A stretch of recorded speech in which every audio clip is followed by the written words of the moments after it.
একটা ভয় একটা মামলা গুলশান থানার ঢাকাই চলচ্চিত্রের আলোচিত চিত্রনায়িকা ইয়ামিন হক ববি প্রতারণার একটি মামলায় ঢাকার চিফ মেট্রোপলিটন ম্যাজিস্ট্রেট আদালতে আত্মসমর্পণ করেছেন।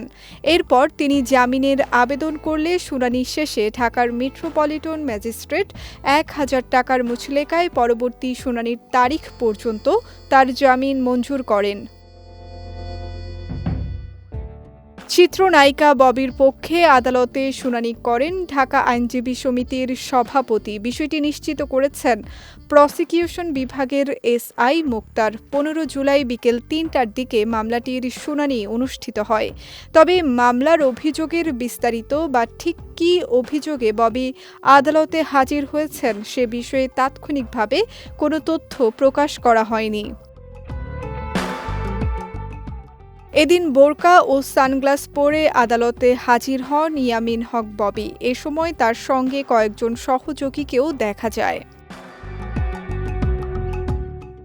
ঈদুল আজহায় চিত্রনায়ক মুন্না খানের তছনছ সিনেমার প্রচারে উপস্থিত না হওয়ার জন্য বিতর্কে জড়িয়েছিলেন এই নায়িকা। তখন মুন্না খান ববির বিরুদ্ধে আইনি পদক্ষেপ নেয়ার হুঁশিয়ারি দেন। পরে জানা যায় অভিনেত্রীর বাসায় চুরি হওয়ার ফলে তিনি প্রচারণায় অংশ নিতে পারেননি।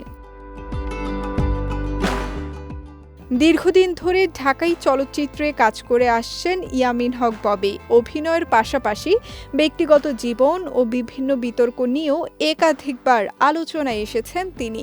সবশেষ তাকে বড় পর্দায় দেখা গেছে ময়ূরাক্ষী সিনেমায়। বর্তমানে তার নতুন কোনো সিনেমা মুক্তির অপেক্ষায় নেই।